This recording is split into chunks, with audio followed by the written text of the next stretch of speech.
Every day for nearly 8 years, the United States Air Force kept nuclear-armed bombers in the sky around the clock.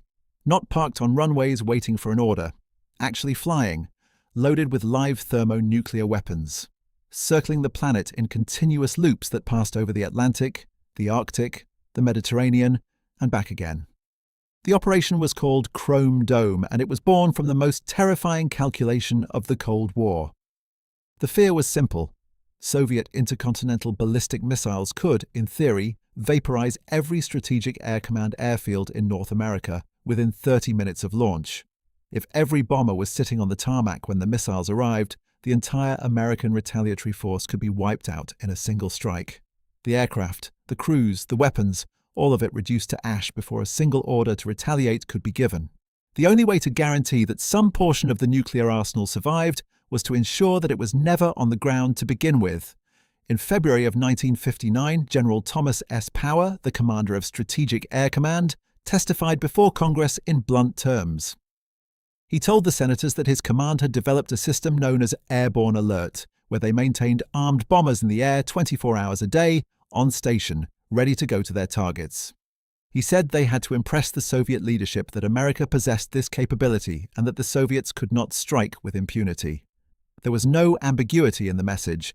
Deterrence meant keeping loaded weapons permanently airborne. The program began experimentally in 1958 under the codename Head Start, with one bomb wing launching a combat-ready B-52 every 6 hours. Over 1961, a cascade of training exercises with names like Coverall, Clear Road, Keen Axe, and Wirebrush gradually built the operational rhythm and conditioned crews to live in continuous 24-hour airborne shifts. In November of 1961, the Department of Defense formally approved the operation under a permanent codename, Chrome Dome. The structure was built around two principal routes. The northern route traced a great box over the Canadian Arctic, refueled near Alaska, and held station near the Soviet Union's polar approaches. The southern route ran east from the United States, crossed the Atlantic, traversed the Mediterranean, and held station near the Soviet Union's southern flank before swinging back home. Additional flights monitored the ballistic missile early warning system radar at Thule in Greenland, the installation that Soviet planners would almost certainly need to destroy before launching a surprise attack. Each bomber flew roughly 24 hours per mission and covered approximately 10,000 miles, refueling in midair from KC-135 Stratotanker aircraft operating from American bases and from Allied bases in Spain, Alaska, and the northeastern United States. At its peak, 12 nuclear-armed B-52 bombers were airborne at all times. During the Cuban Missile Crisis in October of 1962, General Power ordered the force to a level of readiness never previously implemented. 66 B-52 sorties launched daily on October the 22, scaling up to 75 per day by early November. Each cockpit carried a sealed combat mission folder containing the bomber's specific nuclear target inside the Soviet Union, along with arming procedures and communications protocols. Soviet defenses had no way to distinguish a routine Chrome Dome patrol from a bomber already inbound under strike orders. By January of 1966, the program had been running for more than 7 years. The deployment of Minuteman missiles in hardened underground silos and Polaris ballistic missile submarines on patrol beneath the ocean had largely addressed the second strike problem that Chrome Dome was created to solve. The Air Force had scaled back from 12 daily flights to just 4. But those 4 flights remained. 4 bombers carrying live hydrogen bombs flew every day across the Atlantic, over southern Europe and home again. The routine had become so ordinary, so deeply embedded in the daily rhythm of Strategic Air Command, that nobody in Washington or at headquarters at Offutt Air Force Base in Nebraska imagined that one of those 4 flights was about to produce the worst nuclear weapons accident in American history. The mission that morning was, by every measure, completely unremarkable. The aircraft was a Boeing B-52G Stratofortress, serial number 580256, assigned to the 51st Bombardment Squadron of the 68th Bomb Wing, based at Seymour Johnson Air Force Base in Goldsboro, North Carolina. Its call sign was T-16. The bomber had lifted off the previous morning, January 16th, flown east across the Atlantic, refueled over the Mediterranean, continued to its holding orbit near the Soviet southern flank, and was now returning home on the final leg of its round trip. It had been airborne for more than 24 hours. The crew was tired. The mission was almost over. 7 men crewed the aircraft. Captain Charles Wendorf was the aircraft commander. Major Larry Messenger was the pilot. First Lieutenant Michael Rooney served as co-pilot. Captain Ivans Buchanan was the radar navigator. First Lieutenant Stephen Montanus was the navigator. First Lieutenant George Glessner was the electronic warfare officer. Technical Sergeant Ronald Snyder manned the tailgun position. In the bomb bay beneath them sat 4 B-52 FI thermonuclear weapons. The designation FI meant full fusing internal carriage configuration, housing a W-28 warhead, fitted between a shock-absorbing nose and a tail section containing a retarding parachute. Each weapon carried a yield of 1.1 megatons. To put that in perspective, 1.1 megatons is roughly 70 times the destructive power of the bomb that destroyed Hiroshima.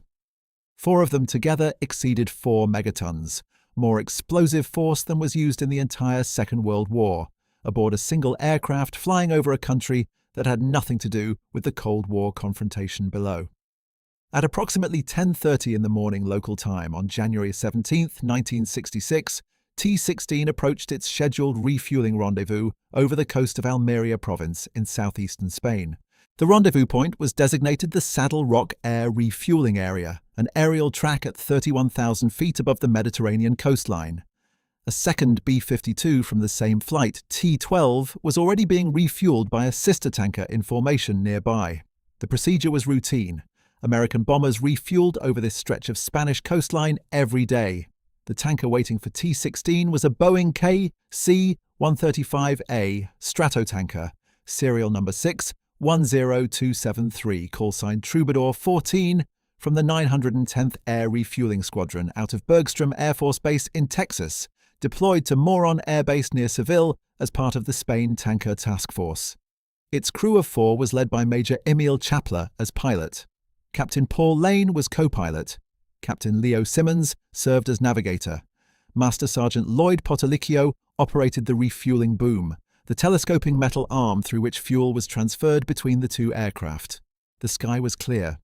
Visibility was perfect.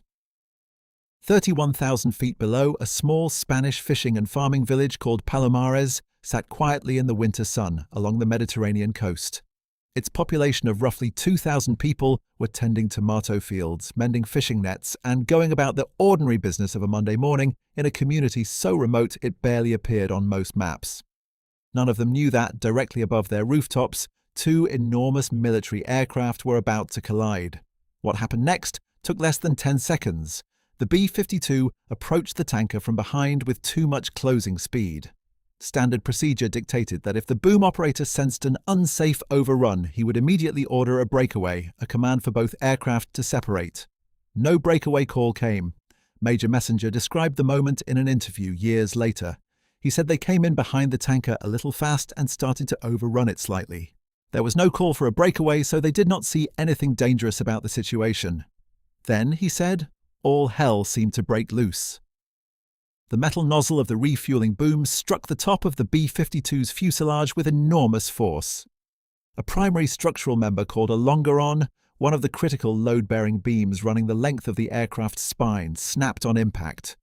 Within seconds, the entire left wing of the B-52 tore away from the fuselage.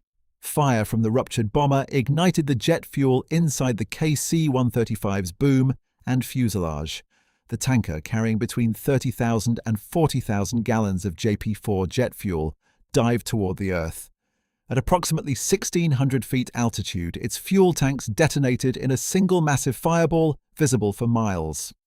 The pilots of nearby T-12, holding formation 1 mile away, watched the entire event unfold through their cockpit windows in horrified silence. All 4 men aboard Troubadour, 14 died instantly. Major Chapler, Captain Lane, Captain Simmons, Master Sergeant Potolicchio. The fireball consumed the tanker so completely that recovery teams on the ground found almost nothing recognizable of the aircraft. Of the 7 men aboard T-16, 3 also perished.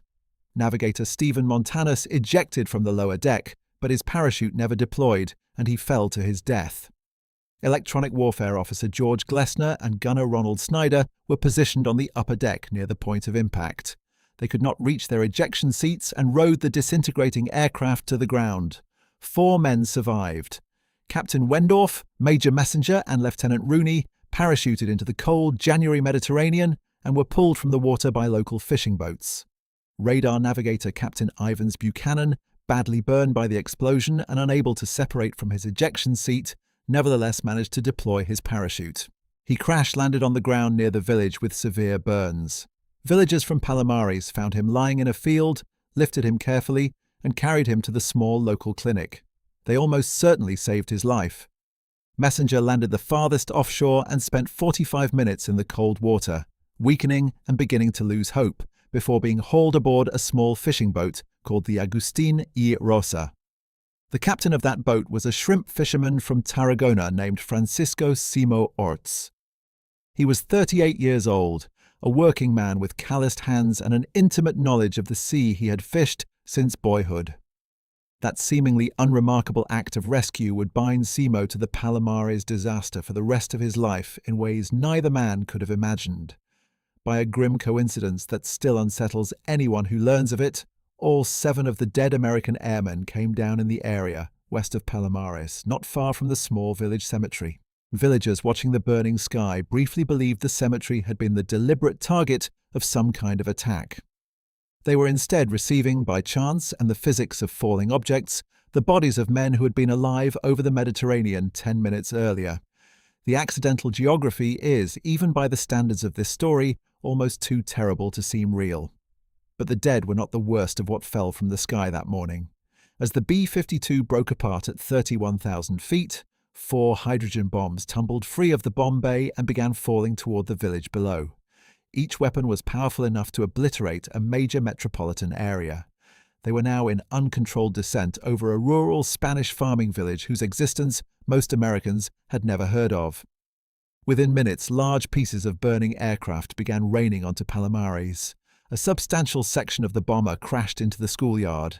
Smoldering jet fuel ignited dry brush and palmetto scrub across the surrounding tomato fields.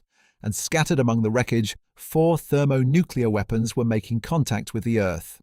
The first bomb to be discovered landed in the dry bed of the Rio Almanzora on the northeastern edge of the village. Its retarding parachute had deployed properly, and it struck soft sand, coming to rest relatively undamaged. The Guardia Civil found it that night. Major General Delmar Wilson later described the discovery.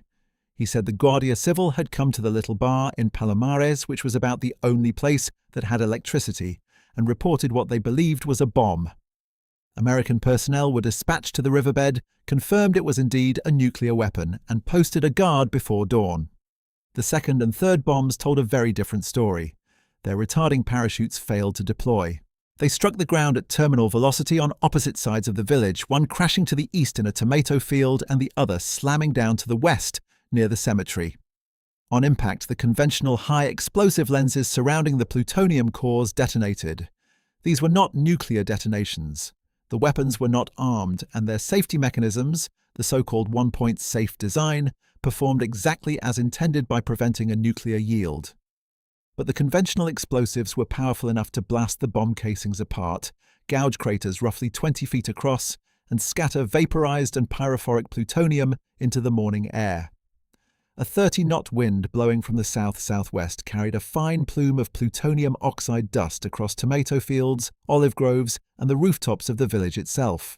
Together, these 2 ruptured weapons contaminated approximately 2 square kilometers of Andalusian farmland with plutonium-239, americium-241, and traces of uranium and tritium.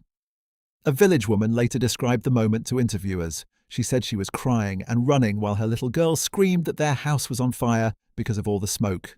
She said she thought it was the end of the world. A farmer named Pedro Alacon, working in his tomato field with his grandchildren, said one of the bombs landed directly at his feet and blew apart in front of him.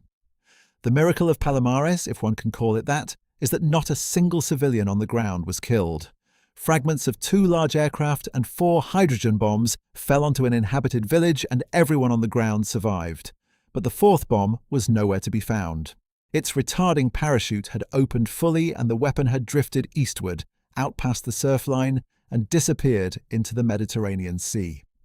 From 5 miles offshore, aboard his fishing boat, Francisco Simo Orts had watched the collision and the explosion overhead. Then he saw a parachute descending toward the water. Beneath it, swinging slowly in the breeze, was a shape that looked to him like half a man. He tried to motor toward it, believing he was watching a dead crewman drifting down. The shape struck the sea and vanished beneath the surface before he could reach it. What Simo had actually witnessed was a 1.1 megaton hydrogen bomb oscillating gently from its harness in the way a human body would sway beneath a parachute.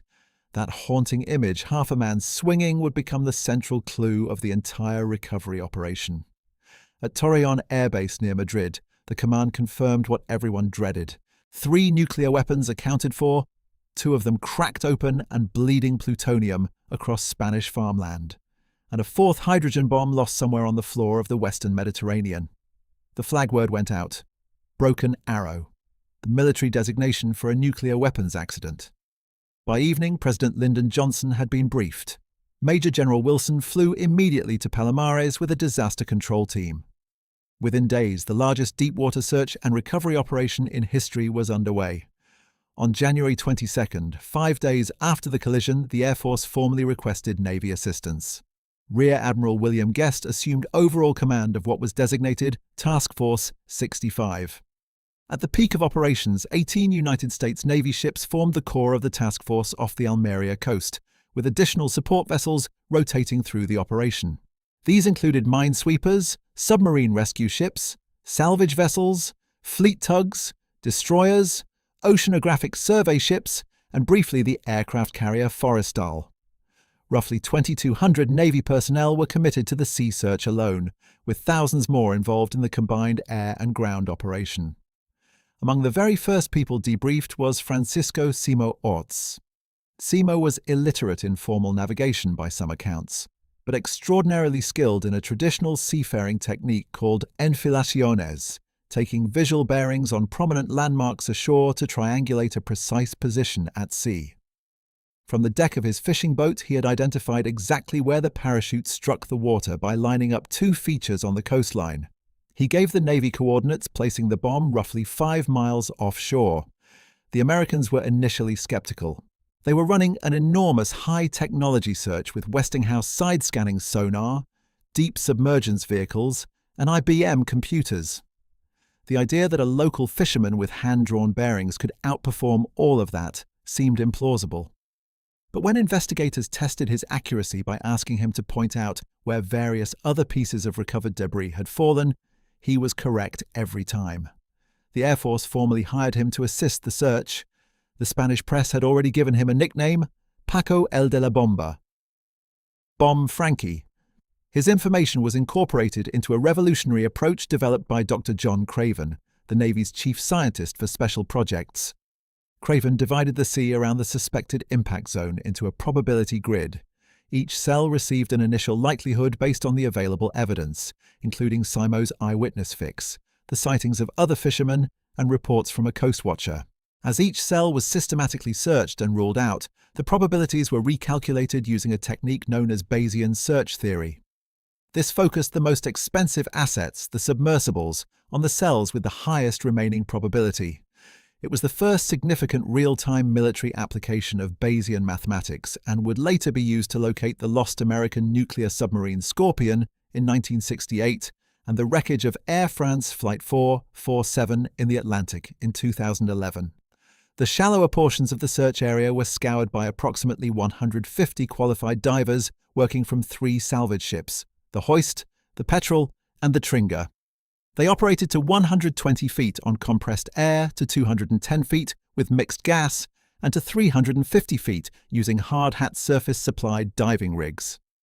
Day after day, they descended into the cold, murky water and combed the seabed methodically. They found aircraft wreckage, shattered instrument panels, parachute fragments, scraps of clothing, and personal effects belonging to the dead airmen. But no bomb. The reason became agonizingly clear as the search progressed. The seabed off Palomares is not a gentle continental shelf. The The Rio Almanzora has carved an underwater canyon that plunges steeply into the Mediterranean, dropping hundreds of feet over a short horizontal distance, far beyond the reach of any diver, regardless of equipment or training.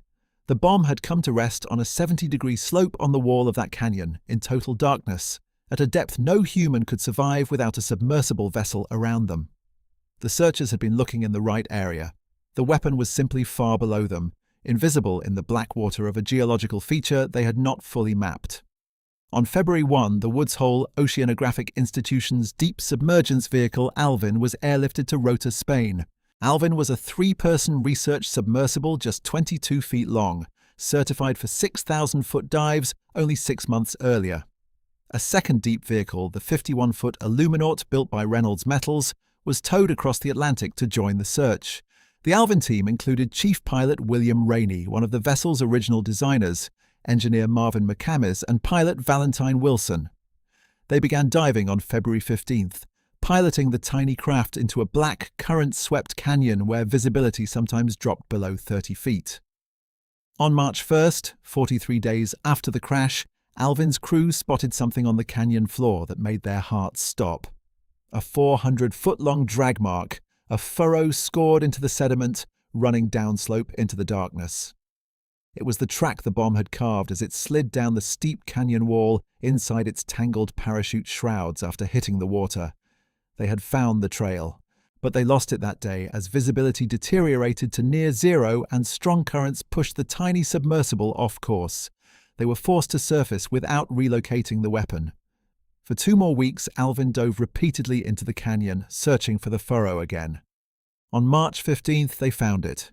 This time they followed the drag mark downslope, deeper and deeper into the darkness, until their lights illuminated a ghostly white mass draped over the canyon wall. It was the bomb, still wrapped in the collapsed fabric of its retarding parachute, resting at a depth of 2,550 feet. The crew transmitted the coordinates to the surface. For the first time in 57 days, the United States Navy knew exactly where its missing hydrogen bomb was. The crew jury rigged a 3-legged aluminum grapnel, lowered it on 3,000 feet of nylon line through the surface ship's moon pool, and maneuvered the hooks into the parachute shrouds. The first recovery attempt nearly succeeded. As the surface vessel slowly raised the line, the strain exceeded the grapnel's design limits. The aluminum hooks straightened under the weight. The bomb slid back down the canyon wall to a new resting depth of roughly 2,800 to 2,900 feet, deeper than before and on the same treacherous slope. A second attempt brought catastrophe even closer. The billowing parachute fabric began wrapping around Alvin itself, threatening to entangle and trap the submersible hundreds of feet beneath the surface. The 3-person crew thrust the little craft clear at the last possible moment. On April 2, Alvin relocated the weapon at its new, deeper position. For the final recovery, the Navy deployed an unmanned tethered prototype called CURV-1, the cable-controlled underwater recovery vehicle. It had originally been built to recover practice torpedoes lost during test firings off San Clemente Island in California. Now it had to hook a hydrogen bomb on a 70-degree underwater slope nearly half a mile beneath the Mediterranean. For the precise navigation this demanded, the operation switched to a British-made Decca AIFIX position locating system capable of fixing each ship's location to within meters. It was an unusual reliance by the American Navy on commercial European navigation technology, and the success of the recovery made the Decca Navigator Company's reputation in deep water positioning for years to come. On April 7, 1966, 81 days after the collision, CURV-1 descended for the decisive attempt. The tension aboard the surface ships was extreme. Every previous attempt had ended in failure or near disaster.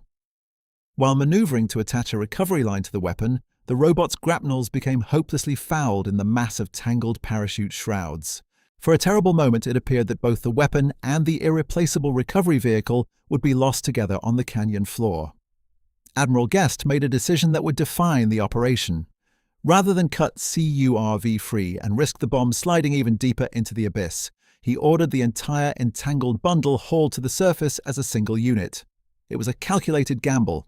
If the parachute fabric tore or the cables slipped, the bomb would fall back into the canyon and might never be found again. The mass was carefully, agonizingly slowly winched upward through nearly 3,000 feet of black water. When it reached a depth of 100 feet, Navy hard-hat divers descended and attached additional steel cables for the final lift. The minutes stretched out. On the morning of April 7, the recovered B-52 hydrogen bomb broke the surface of the Mediterranean, swinging beneath the crane boom of the salvage ship Petrel. Seawater streamed off its battered casing. It was damaged but intact. No nuclear material had leaked into the sea. Cheers erupted across the fleet. It had taken 80 days. 2 manned submersibles, an unmanned recovery vehicle, more than 150 divers, 18 warships and their support vessels, the invention of a new mathematical search methodology, and 1 Spanish shrimp captain with a pair of shoreline bearings and the skill to use them. Almost immediately after the recovery, Francisco Simo Orts boarded a plane for New York. He walked into a federal courthouse and filed a salvage claim, represented by none other than Herbert Brownell Jr., who had served as Attorney General of the United States under President Eisenhower. The legal basis was straightforward. International maritime law, unchanged for centuries, entitled the person who identifies the location of a salvaged item to a percentage of its assessed value. And the value of this particular item was staggering. Secretary of Defense Robert McNamara had publicly estimated the bomb's worth at $2 billion, a figure that included the design, testing, production, and operational life cycle costs of the weapon. Dr. Craven later wrote in his memoir that each single percentage point of that figure came to $20 million. Simo asked for $5 million. The case attracted international attention. Here was a Spanish shrimp captain, a man who had never been inside an American courtroom, suing the most powerful military on Earth for a share of its most closely guarded weapon. The Air Force settled out of court for an undisclosed sum that Simo later told friends and family was effectively nothing. He returned to shrimp fishing in the waters off Aguilas and lived modestly for the rest of his life. The press gradually forgot about him. He died on September 4, 2003 in his hometown of Tarragona at the age of 75. His obituary in the Spanish newspaper El País noted with quiet bitterness that he was never properly compensated by the United States government, and that the Hollywood film about the bomb recovery did not mention him by name. The crisis, however, extended far beyond the sea floor. Spain, in 1966, was a dictatorship under General Francisco Franco, who had ruled the country for nearly 27 years. Under the Pact of Madrid, signed in 1953, the United States had been granted military basing rights at 4 key installations. Torreon and Moron served as air bases. Zaragoza provided additional air capacity. The naval station at Rota gave the United States 6th Fleet a permanent Mediterranean home port. In exchange, the Franco regime received economic aid, military equipment, and something even more valuable, the political legitimacy that came from being treated as a respected Western Cold War ally rather than the surviving fascist dictatorship it actually was. Officially, those bases were not to be used for storing or transporting nuclear weapons through Spanish territory or airspace. Palomares destroyed that careful fiction in a single morning. The initial response in both Madrid and Washington was to suppress the story. For weeks, the Air Force and the Spanish government refused to confirm that nuclear weapons had been involved. Early statements referred vaguely to unarmed military devices, but reporters who traveled to Almeria province found civil guards cordoning off fields, Americans in protective coveralls working around blast craters, and terrified villagers. By January 20, the New York Times and Washington Post were running the story on their front pages. Soviet propaganda moved quickly, alleging that the Mediterranean was contaminated and that European tourism in Spain constituted a public health risk. Spanish tourism, then the country's fastest-growing economic sector and increasingly vital to its modernization, appeared to be heading for a devastating season. Something dramatic had to be done. On March 8, 1966, Manuel Fraga Iribarne, Franco's Minister of Information and Tourism, and Angier Biddle-Duke, the United States ambassador to Spain, donned bathing suits and went swimming together in front of a mob of international journalists and photographers at the beach near Palomares. They splashed through the surf just yards from where wreckage had come down. Asked by a reporter whether he had detected any radioactivity in the water, Duke reportedly laughed and declared that if this was radioactivity, he loved it. The stunt salvaged the tourism season. It did nothing to repair the diplomatic damage. In the weeks that followed the accident, the United States announced it would no longer fly aircraft carrying nuclear weapons over Spain. The Spanish government formally banned all such flights through its airspace. The Philippine Foreign Secretary quickly called for parallel restrictions. Greenland's overflight arrangements came under renewed pressure. Spain subsequently renegotiated its base agreement under significantly tougher terms.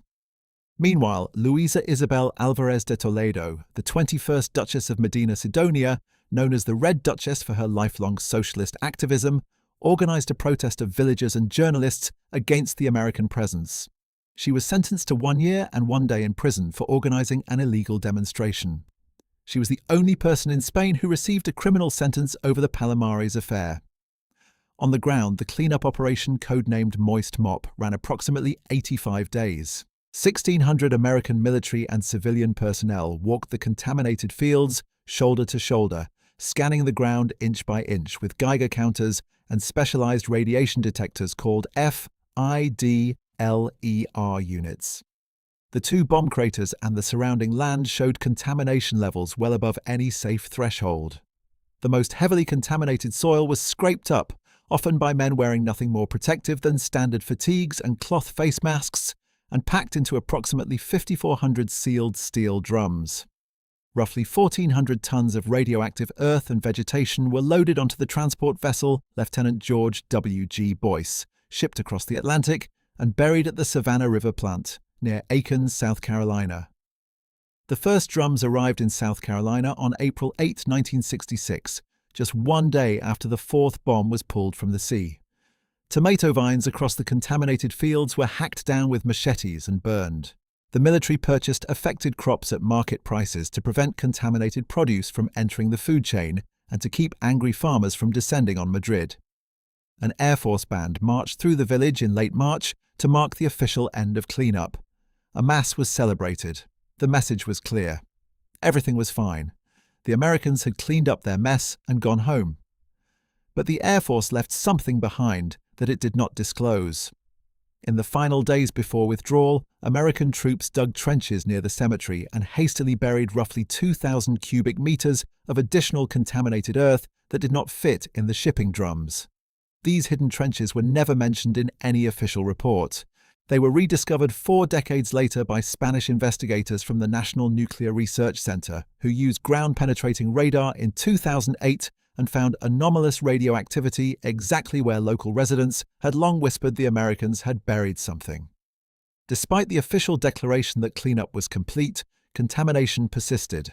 Studies conducted over the following decades consistently found plutonium-239 and americium-241 above background levels across significant areas. By 2007, Spanish investigators had identified approximately 40 separate contaminated plots with roughly 50,000 cubic meters of plutonium-bearing soil still in place. Those plots have been fenced off and remain off-limits. They stretch along a residential street at the edge of the village that locals call Bomb Street.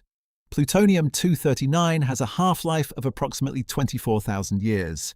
Americium-241 has a half-life of 432 years.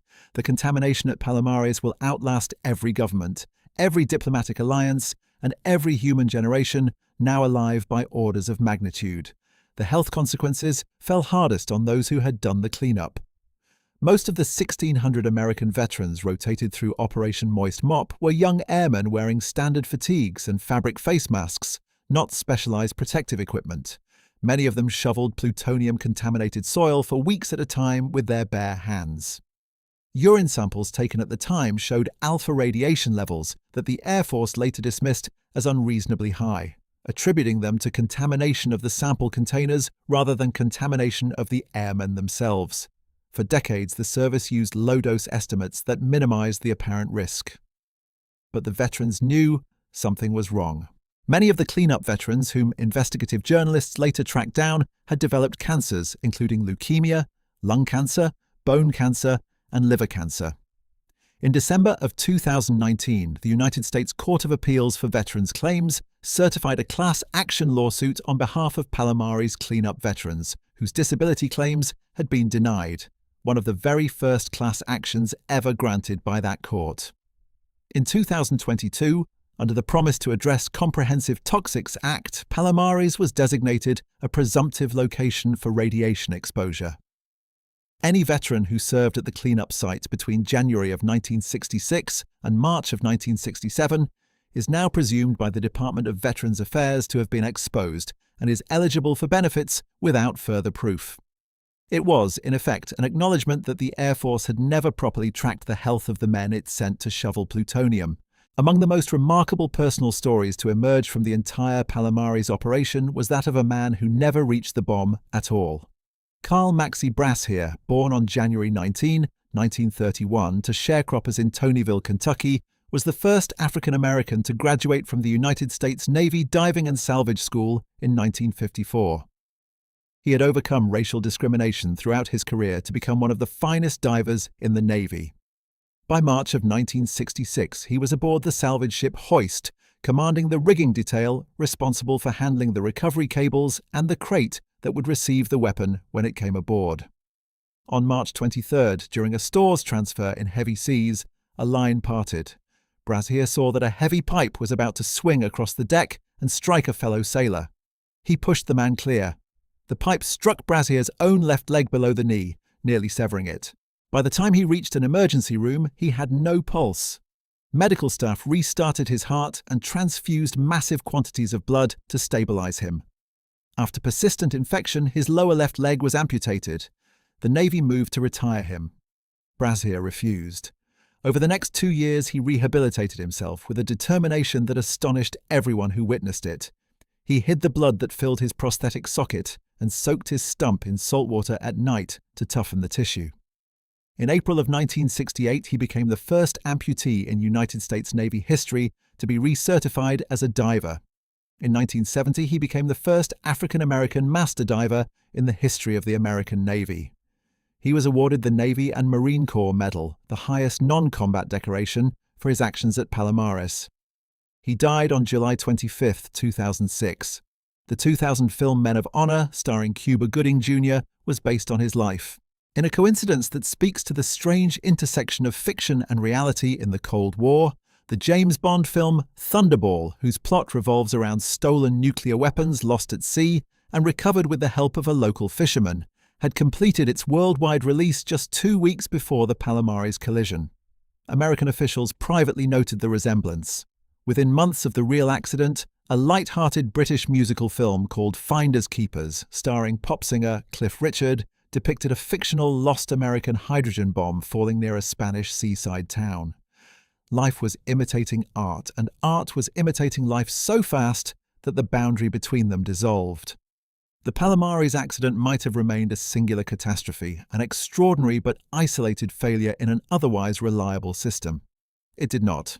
Almost exactly 2 years later, on January 21, 1968, another B-52 on a Chrome Dome mission, callsign Hobo 28, suffered a cabin fire caused by foam cushions igniting over an improperly positioned cabin heater vent.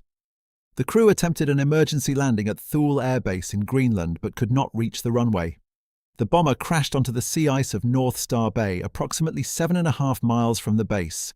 4 B-28 thermonuclear weapons, the same model that had fallen on Palomares, ruptured on impact.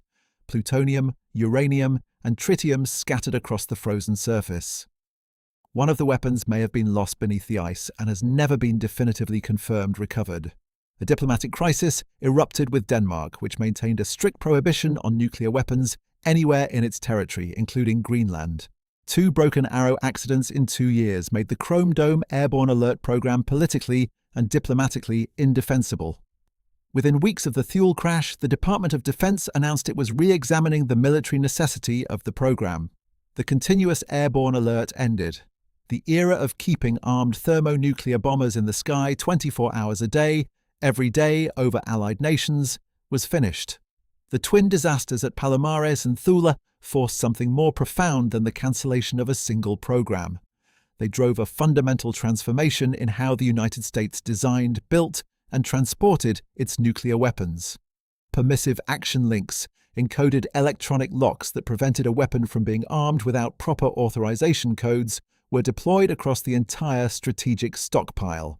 Insensitive high explosives replaced the conventional explosive lenses that had detonated on impact at both accident sites. These new explosives, principally a compound known as TATB, were so stable that they could not be triggered by impact, fire, or even gunfire, only by a precisely engineered shaped charge initiator. Enhanced nuclear detonation safety systems ensured that even multiple simultaneous failures could not accidentally initiate a nuclear detonation sequence. Fire-resistant pits were developed to keep plutonium physically contained at the extreme temperatures of a jet fuel fire. Had the weapons at Palomares incorporated any of these technologies, no plutonium would have been scattered across Andalusian farmland. The safety reforms are, in a grim sense, the lasting legacy of the 11 men who died over Palomares and the village that bore the fallout. In October of 2015, United States Secretary of State John Kerry and Spanish Foreign Minister José Manuel García Margallo signed a statement of intent in Madrid. The United States agreed to negotiate a binding treaty to remove the remaining contaminated soil from Palomares and dispose of it at an appropriate facility in the United States. Kerry said publicly that they needed to take further action to resolve, once and for all, this very important issue. The agreement stalled. Administrations changed. Diplomatic priorities shifted. As of 2025, the binding cleanup agreement has never been signed. The contaminated soil remains in Palomares. In late 2025, plans emerged for a 1,600-home beachfront housing development on land less than a mile from the fenced contamination zones. Environmental groups warned that earthworks could resuspend particles of plutonium oxide. Spain's Nuclear Safety Council reviewed the proposal and found no radiological impediments, provided construction was coordinated with monitoring agencies. The debate continues. Palomares has no museum, no memorial, no monument to the worst nuclear weapons accident in United States Air Force history. The only physical acknowledgement in the village is a small blue street sign on a quiet residential lane. It reads in white letters, Calle 17 de enero de 1966, January 17, 1966.